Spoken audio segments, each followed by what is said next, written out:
Dear all, Tatvar Sutra Grantha, a unique scripture of Acharya Uma Swamiji Maharaj, and in this chapter 2, Sutra number 30 was going on. Up to now, Acharya Shri had told regarding the Jiva, what are the types, what are the senses, and after this the discussion was going on regarding where this Jiva goes after the death. This discussion was going that the Jiva, where this Jiva goes after the death, and we see that there are three types of movements, and these all movements take different times. Some movements take only one time, second take two times, three times, and maximum three times can be taken. This thing we had already discussed, and what happens in that moment, that we will see today in सूत्र number 30.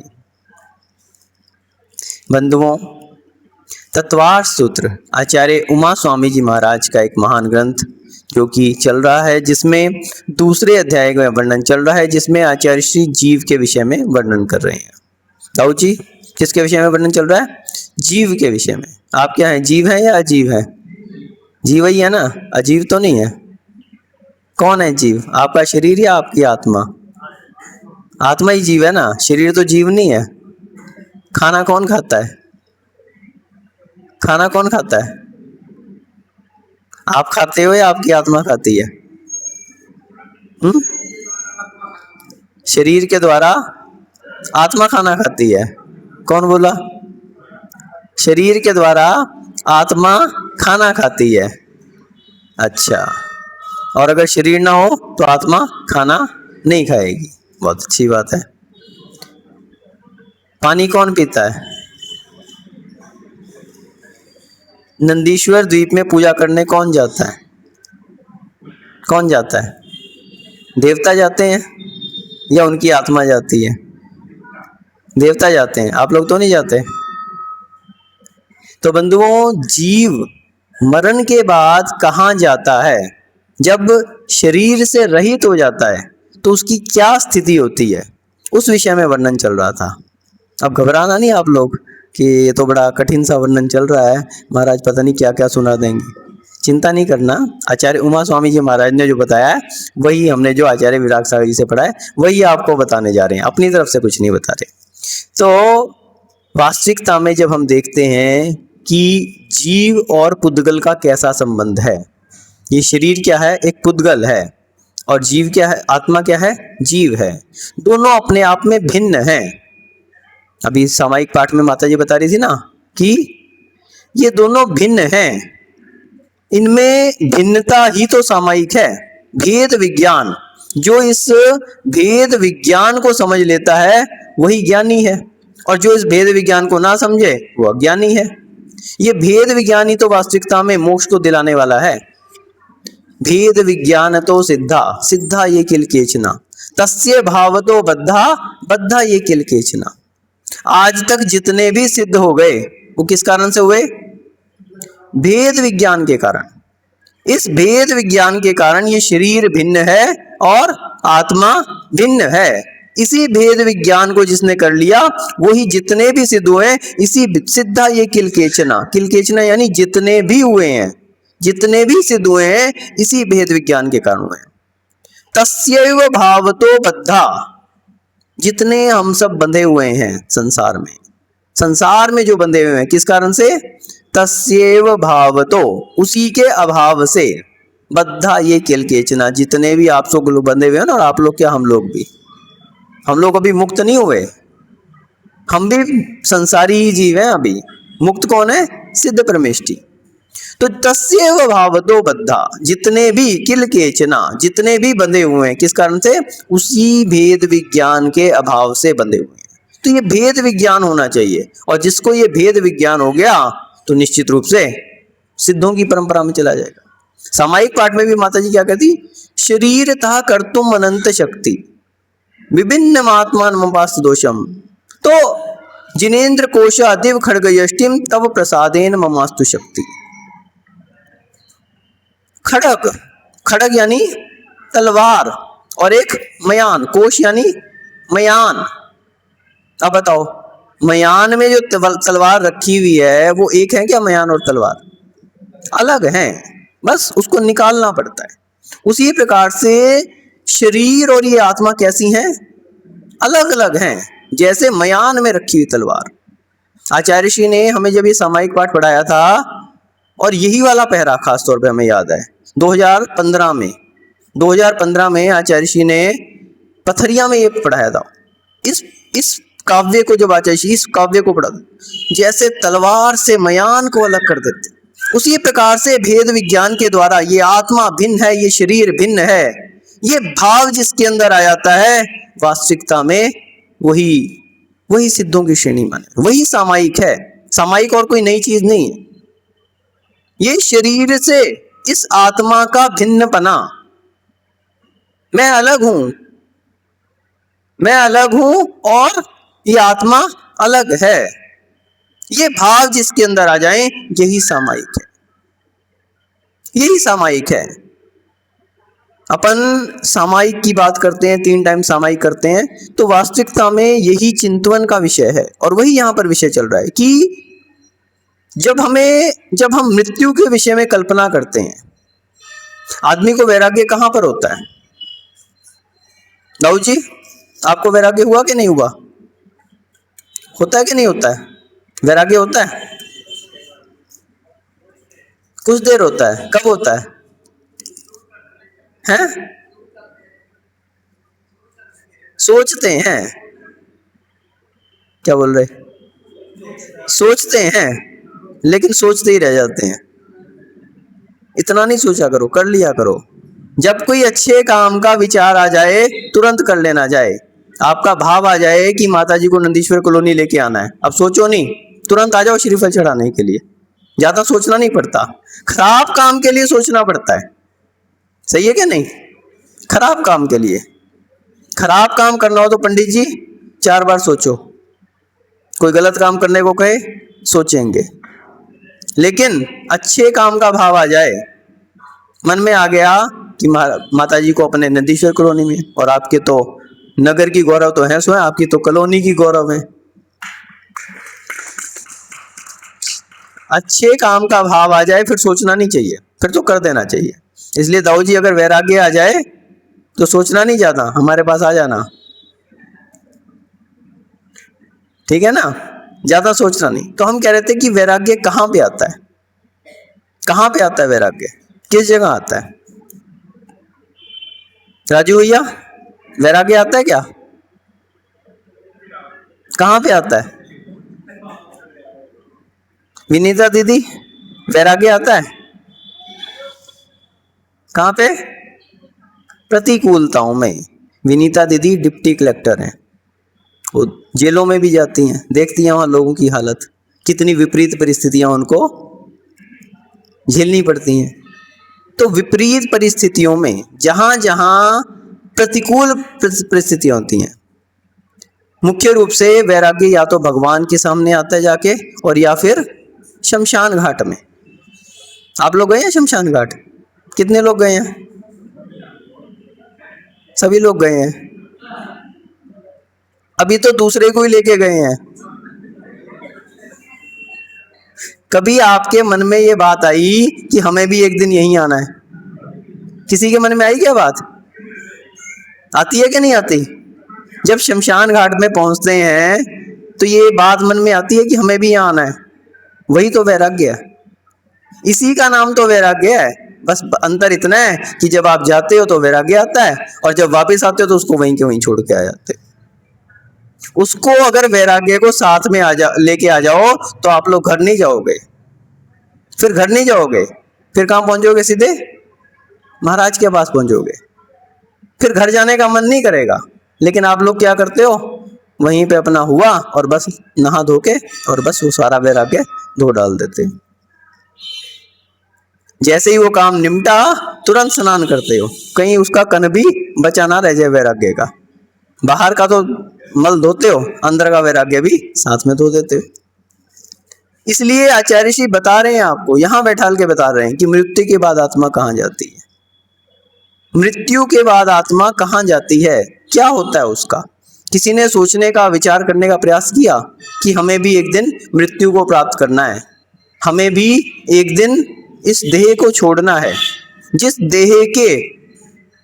देह में हम इतने attach हुए हुए हैं, दिन रात उसकी सेवा में लगे हुए हैं, कमाई करने के लिए लगे हुए हैं और उसको सजाने संवारने में लगे हुए हैं, क्या ये देह आपके साथ जाएगी? कहाँ तक जाएगी? वही शमशान घाट तक। और शमशान घाट तक भी जाने वाली नहीं है, शमशान घाट तक भी जाने वाली नहीं है। शमशान घाट तक तो सगे संबंधी जाएंगे, आत्मा तो उससे भी पहले छोड़ के चली जाती है। ये देह तो जब तक श्वास है तब तक साथ है, जब तक श्वास है तब तक साथ है, उसके बाद जाने वाली नहीं है। ये संयोगी अवस्था है। हम बात कर रहे थे कि भोजन कौन करता है, पानी कौन पीता है, नंदीश्वर द्वीप में जाकर पूजन कौन करता है? तो चाहे देव हो चाहे मनुष्य हो, ये संयोगी अवस्था है, संयोगी अवस्था है। वास्तविकता में आत्मा स्वतः कोई कार्य कर नहीं सकती और आत्मा को कोई कार्य करने की आवश्यकता भी नहीं है। आत्मा तो आत्मा है, क्या है? चेतन है, निज निज ज्ञान दर्शन में ही लीन रहने वाली है। लेकिन पुद्गल का ये जो संयोग है, ये पुद्गल का संयोग है, इसे पौद्गलिक कार्यों को करने के लिए प्रेरित करता है। पुद्गल के संयोग से आचार्य सिद्धांति नेमीचंद जी महाराज द्रव्य संग्रह में ये बात कह रहे हैं कि आत्मा क्या करती है, आत्मा क्या करती है? भोजन कौन करता है, पानी कौन पीता है, पूजन कौन करता है? तो क्या कह रहे हैं? पुद्गल कम्मा दीनाम कर्ता व्यवहार दुदो निश्चेदो चेदन कम्मा नादा शुद्ध न्या शुद्ध भावानाम। द्रव्य संग्रह में गाथा नंबर 8 में आचार्य जी ने क्या कहा? पुद्गल कम्मादि नाम, जितने भी पौद्गलिक कार्य हैं, चाहे भोजन करना है, चाहे पानी पीना है, चाहे पूजन करना है, चाहे देवों के हों अथवा मनुष्यों के हों, त्रियंचों के हों, नारकियों के हों, जितने भी पौद्गलिक कार्य हैं ये कौन करता है? आत्मा करती है। लेकिन कैसे करती है? व्यवहार दो, आत्मा इन सभी पौद्गलिक कार्यों की करता है। क्योंकि यदि आत्मा नहीं रहेगी तो क्या कोई मुर्दा भोजन कर सकता है? क्या नहीं कर सकता। तो करने वाली कौन है? आत्मा है। लेकिन ये कैसे कहा? व्यवहारिक दृष्टि से कहा, व्यवहार नय की दृष्टि से इस बात को कहा कि जितने भी पौद्गलिक कार्य हैं। नंदीश्वर द्वीप से आप लोग आए हो, नंदीश्वर द्वीप से आए हो ना? नंदीश्वर द्वीप से आए हो, नंदीश्वर द्वीप कॉलोनी से आए हो? कॉलोनी से आए हो ना? मैंने कहा शायद नंदीश्वर द्वीप से ही जो है, नंदीश्वर द्वीप में तो मनुष्य जा ही नहीं सकते, तो आना तो बहुत बात की बात है। अधिक से अधिक मनुष्य कहाँ तक जा सकता है? 2.5 द्वीप तक जा सकता है। और नंदीश्वर द्वीप कौन सा द्वीप है? 8वां द्वीप, आप सबको पता है 8वां द्वीप नंदीश्वरम भासुरम। तो नंदीश्वर द्वीप से तो कोई आ नहीं सकता, नंदीश्वर द्वीप कॉलोनी से जरूर आ सकता है। और आपने भावना बड़ी अच्छी भाई है कि हम लोग तो नंदीश्वर द्वीप में जाके पूजा करते हैं। हालांकि आप लोग तो आदिनाथ में जाके करते हो, आदिनाथ धाम में करते हो, नंदीश्वर द्वीप में भी नहीं करते, लेकिन फिर भी क्या कहलाते हो? नंदीश्वर द्वीप कॉलोनी वाले। तो हम बात कर रहे थे कि नंदीश्वर द्वीप में भी जो देवता जाकर पूजन कर रहे हैं, जो उनकी आत्मा है, वो नंदीश्वर द्वीप में भी जो जाके पूजन कर रही है, वो क्या कहेंगे? पूजन व्यवहार दृष्टि से कहेंगे कि वो देवताओं की आत्मा व्यवहारिक दृष्टिकोण से पूजन कर रही है। और निश्चय दो चेतन कम्मा नादा, निश्चय से क्या कहेंगे? कि आत्मा तो मात्र उन भावों को करती है, मात्र आत्मा वैसे भावों को पैदा करती है। हमें भोजन करना है, हमें पानी पीना है, ये सब भाव पैदा करती है। जब भाव ऐसे होते हैं तो कार्य की परिणति होती है, भावों के ऊपर ही कार्य की परिणति होती है। आप लोगों के भाव हुए कि माताजी को लेके जाना है, तब आप लोग उठ के आ पाए। और अगर भाव ही ना हो तो आ सकते थे क्या? भावों में पहले विशुद्धि आनी चाहिए, तब कार्य की परिणति होती है। और यदि भावों में ही ना आए, भावों में ही ना आए तो फिर कार्य हो सकता है क्या? तो इसलिए भाव, अच्छे भाव बनाने चाहिए अपन को। नगर में मुनिराज विराजमान है, माताजी विराजमान है, त्यागी वृत्ति कोई भी हो, किसी भी संघ के हों, निश्चित रूप से अपन को भाव होने चाहिए। अपन किसके पुजारी हैं? देव शास्त्र गुरु, देव शास्त्र गुरु के, वहां पे कहीं नहीं कहा कि अमुक संघ के हैं या अमुक परंपरा के हैं। देव शास्त्र गुरु तीनों के भक्त हैं अपन। और जो एक को मानता है वो एक को भी नहीं मानता। जो कहे कि मैं एक को ही मानता हूं वो एक को भी नहीं मानता। क्यों नहीं मानता? क्योंकि वो एक कह क्या रहा है, कभी आपने सुनने का प्रयास किया? वो एक को तो मान रहा है लेकिन एक की नहीं मान रहा। वो एक कह क्या रहा है वो तो सुन लो। जो देव को माने, तो देवताओं ने क्या कहा है, हमारे अरिहंत देव क्या कहते हैं कि देव शास्त्र गुरु तीनों की पूजन करो। कितने ठोने लगाते हो? एक ही लगाते हो? तीन लगाया करो, एक छोटा एक बड़ा एक उससे बड़ा, एक भगवान के लिए सबसे बड़ा, शास्त्र के लिए उससे छोटा। और गुरु तो आते ही रहते हैं, अपने बराबर ही गए हैं, तो सबसे छोटा सा लगा दो एक। तीन लगाओगे कल से? एक ही लगाओगे? क्यों? एक क्यों लगा रहे हो? तीनों को बराबर मान रहे हो, एक साथ विराजमान कर रहे हो, भगवान जैसी तुलना कर रहे हो, भगवान जैसी तुलना। तो गुरु देव भी यही कह रहे हैं और शास्त्र भी उन्हीं के द्वारा कहे हुए हैं। शास्त्र लिखने वाले कौन? कुछ लोग कहते हैं हम तो शास्त्रों को मानते हैं, गुरुओं को नहीं मानते। अच्छा, अच्छी बात है। कुछ लोग, एक व्यक्ति मिला मेरे को, बोले कि हमारे को कुछ ऐसे लोग हैं पहचान में, बोले हम भी उन्हीं में से थे, अब तो हमने छोड़ दिया उन लोगों को। उन लोगों की मान्यता थी कि हम शास्त्र को तो बहुत मानते हैं लेकिन गुरुओं को नहीं मानते। मैंने कहा ये तो बताओ कि वो शास्त्र लिखे किसने हैं? वो लिखने वाले कौन है? गुरु ही तो है। और उन शास्त्रों में लिखा क्या है ये भी बता दो। कि तीनों को मानो, तीनों को मानो। तो जब तीनों को मानने की बात लिखी है तो फिर अगर आप गुरु को नहीं मान रहे तो क्या आप शास्त्र को मान रहे हो? क्या शास्त्र को मान रहे हो? नहीं मान रहे। अब आ जाओ जो कहते हैं गुरु को मानते हैं हम, मात्र गुरु को मानते हैं, गुरु के पास जाते हैं हम, मंदिर मंदिर से कोई मतलब नहीं। ऐसे लोग भी हैं कि वो कहते हैं बस यही हमारे षठ आवश्यक कर्तव्य हैं, बस हम तो गुरुओं की सेवा करते हैं।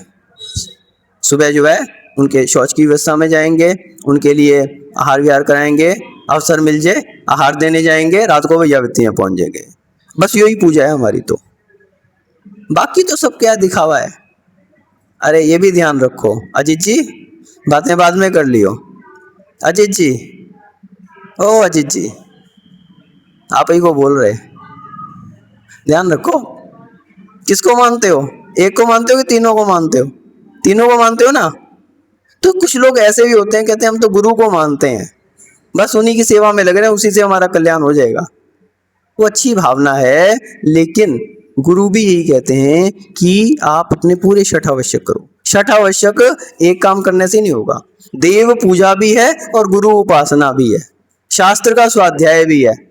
षठ आवश्यक ऐसे नहीं 6 बने हुए, नहीं तो एक ही हो जाता देव पूजा, एक ही हो जाता गुरु उपासना, एक ही हो जाता शास्त्र स्वाध्याय। तीनों की बात कही वहां षठ आवश्यक में। तो तीनों को ही मानना पड़ेगा और तीनों में भी सभी को मानना पड़ेगा। जो कोई कहे कि हम तो आदिनाथ भगवान को मानते हैं, बाकी तीर्थंकरों को नहीं मानते, हमारे तो मूल नायक पार्श्वनाथ ही हैं। अरे फिर भी आप गलत हो। हम तो अमुक ही शास्त्र को मानते हैं, समय सार को मानते हैं, बाकी शास्त्रों को नहीं मानते। हम तो अमुक ही गुरु को मानते हैं, दूसरे संघों को नहीं मानते, तब भी गलत है। क्योंकि चाहे देव हैं, चाहे शास्त्र हैं, चाहे गुरु हैं, वो क्या कह रहे हैं? तीनों ही, तीनों को मानने के लिए कह रहे हैं और सभी को मानने के लिए कह रहे हैं, सभी को मानने के लिए कह रहे हैं।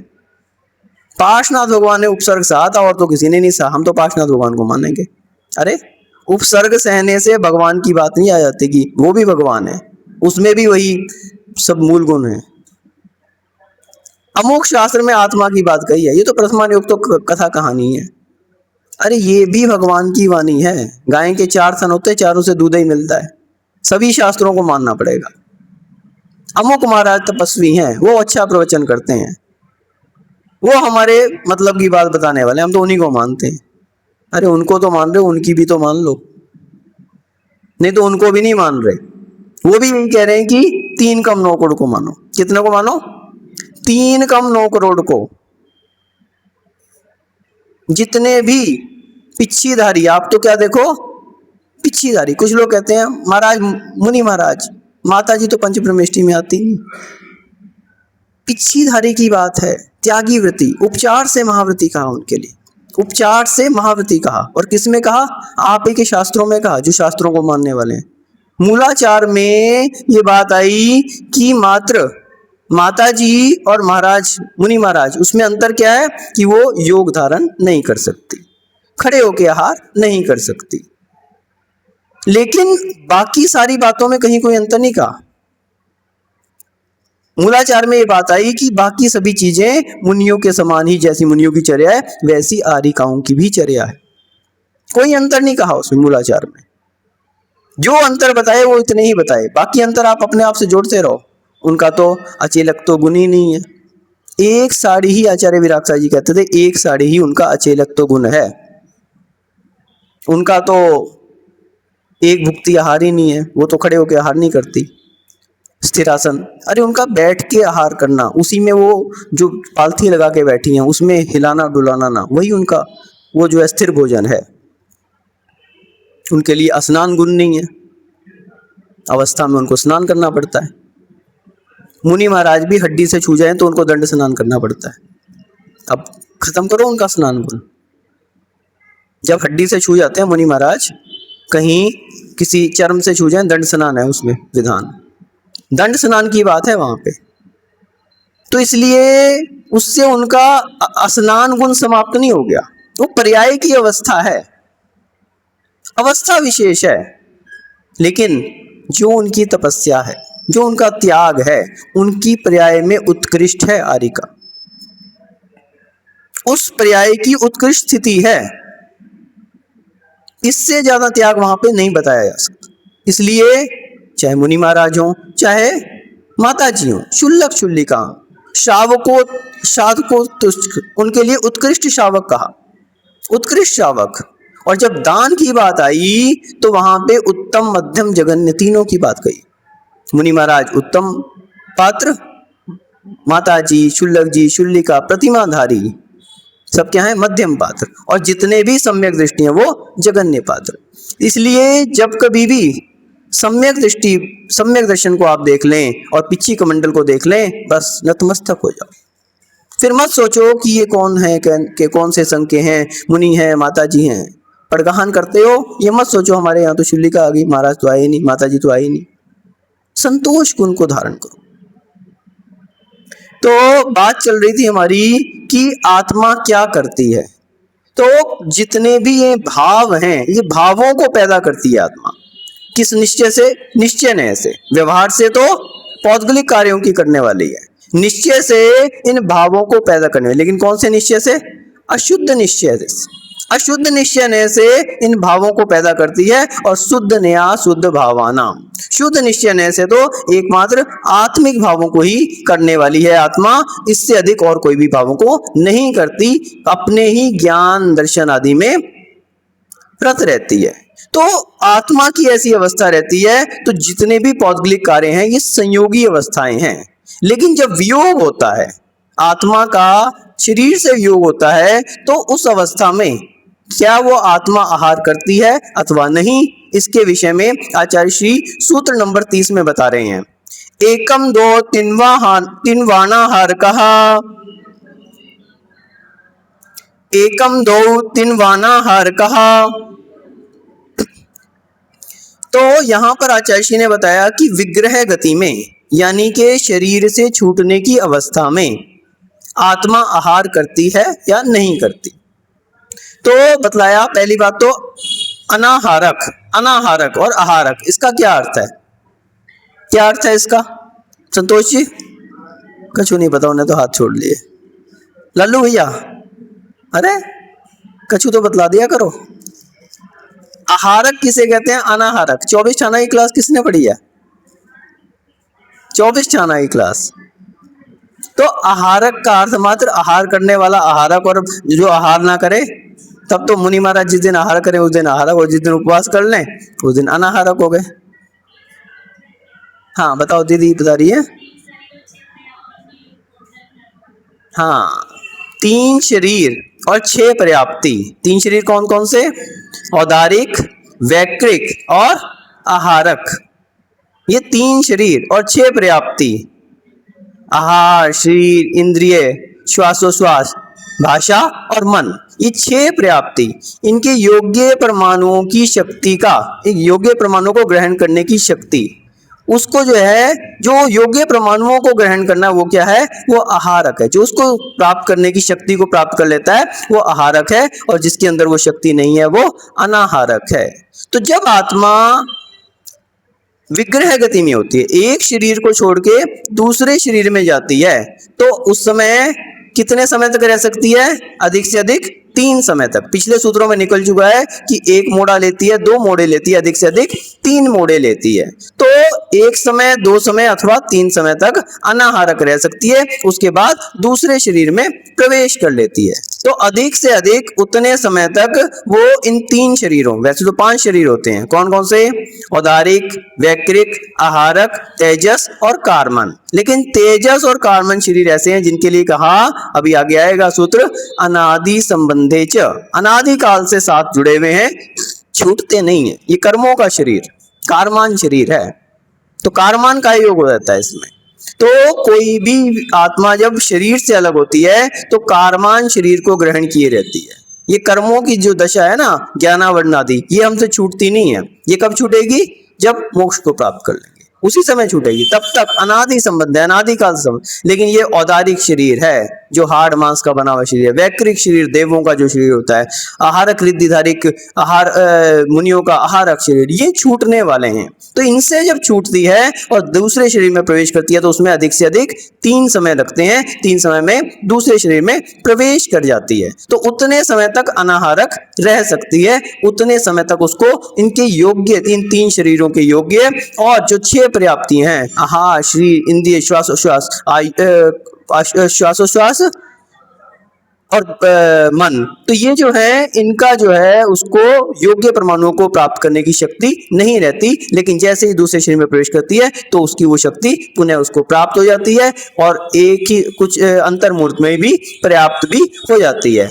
अपर्याप्त अवस्था में उसकी शक्ति शुरू होती है और पर्याप्त होते होते सभी की शक्तियां प्राप्त हो जाती हैं। तो उतने समय तक मात्र ये आत्मा जो है अनाहारक रह सकती है। इसका अर्थ ये हुआ कि मात्र 3 समय तक आत्मा जो है वो बिना इस शक्ति के रहती है। इसका मतलब ये नहीं कि उस समय आहार नहीं करती।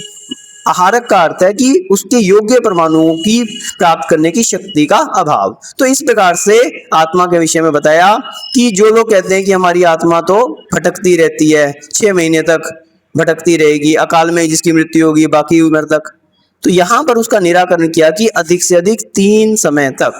और 3 समय कितने होते हैं? एक समय कितना होता है? पलक झपकने में असंख्यात समय बीत जाते हैं। एक पलक झपकने में असंख्यात समय हो जाते हैं। इतनी छोटी समय की सबसे छोटी इकाई है वो एक समय है। तो इस प्रकार से कभी ये नहीं सोचना चाहिए आत्मा तो जैसे, जब तक आपको पता लगता है किसकी मृत्यु होगी तब तक तो वो पहुंच के दूसरी जगह जन्म भी ले चुकी होती है। 3 समय तो कब बीत जाते हैं आपको पता भी नहीं लगता। इसलिए हमेशा ये जो भी कहें कि वो तो भटक रही है आत्मा, वो तो भूत बन रही है, वो तो उस आत्मा को जो है बार बार आना होता है यहाँ पर, वो देवों की पर्याय हैं। जो भूत आदि जो हैं ये देवों के भेद हैं। देव गति को जो आत्माएं प्राप्त होती हैं और उनके लिए पुनः उनके लिए क्या हो जाता है? जाति स्मरण हो जाता है, या उनके लिए अवधि ज्ञान होता है। उसके कारण वे सहयोगी अथवा असहयोगी विरोधी आदि बनते हैं। वो देवों की व्यंतर आदि देव जो होते हैं उनकी पर्याय रहती है। लेकिन आत्मा बिना शरीर के कभी नहीं रहती, ऐसा अपन को सब ध्यान रखना चाहिए। और निज आत्मा का ही ध्यान करके इस शरीर से हमें अपने जो राग है उसको छोड़ के निज आत्मा में ही रमन करने का प्रयास करना चाहिए। ओम नमः सिद्धेभ्य।